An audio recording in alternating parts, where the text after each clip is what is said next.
విశ్వాసం అనే ఓడ స్థిరముగా ఉందా? జీవం గల దేవుణ్ణి విడిచిపోవునట్టి విశ్వాసం లేని దుష్ట హృదయం మీలో ఎవని ఎందైనను ఒకవేళ ఉండినేమో అని జాగ్రత్తగా చూసుకున్నది. అనేక విషయాలను బట్టి మన గుండె గాయపరచబడుతుంది. అనేక సార్లు జరిగే సంఘటనలను బట్టి మనం తల్లడిల్లిపోతాం. కొన్నిసార్లు మన జీవితం తుఫాన్లతో కొట్టుమిట్టాడుతూ ఉన్నట్టుగా కనిపిస్తుంది. నడి సముద్రంలో ఉన్న నావ మునిగిపోవడానికి సిద్ధంగా ఉన్నట్టుగా ఉంటుంది. గాలికి ఎగిరిపోబోతున్న పొట్టు వలె, ఇంటి పైకప్పు వలె అనేక మంది జీవితాలు అల్లకల్లోలంగా మారిపోతూ ఉంటాయి మన కళ్ళ ముందే. అలాంటి స్థితిలో, అలాంటి సందర్భాలలో ఇక విశ్వసించుటకు ఏమాత్రం కూడా మనకు నిరీక్షణ అనేది ఉండదు. ఒకసారి కూడా దేవుని యొద్దకు వెళ్ళాలి అనిపించదు. ఎలా మారిపోతామంటే ప్రశ్నించలేం, ఏడవలేం, కోపం చూపించలేం, కానీ మౌనంగా అన్నిటినీ చూస్తూ ఉండిపోతాం.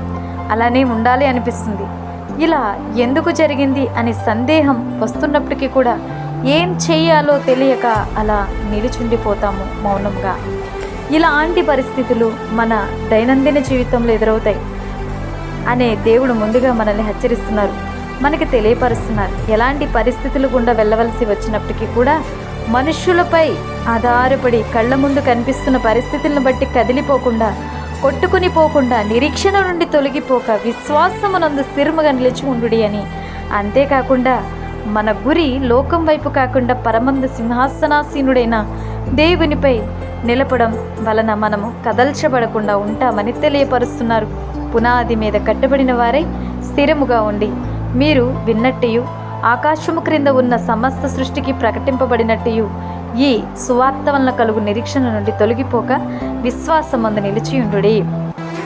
మనము వినిన సంగతులను విడిచిపెట్టి కొట్టుకుని పోకుండునట్లు వాటి యందు మరి విశేష జాగ్రత్త కలిగి ఉండవలెను. క్రీస్తుతో కూడా లేపబడిన వారైతే పైనున్న వాటిని వెదుకుడి.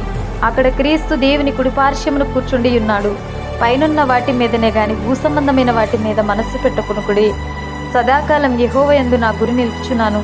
ఆయన నా కుడి పార్శ్వమందు ఉన్నాడు గనుక నేను కదల్చబడను అనే కొన్ని వాక్య లేఖనాలు మనకి ఈ విధంగా సెలవిస్తున్నాయి.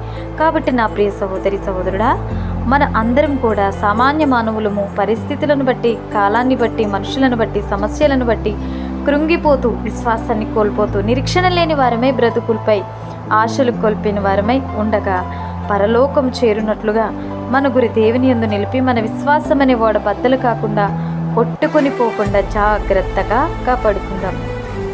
విశ్వాసం అనే ఓడ స్థిరముగా ఉందా అనే ఈ ప్రశ్న ద్వారా ఈ సందేశం మిమ్మల్ని బలపరిచిందని మేము ఆశిస్తున్నాం. ఈ వాక్యం మీ హృదయంలో ఫలించునుగాక. ఆమేన్. దేవుడు మిమ్మల్ని, మీ కుటుంబాన్ని దీవించి ఆశీర్వదించునుగాక. ఆమేన్.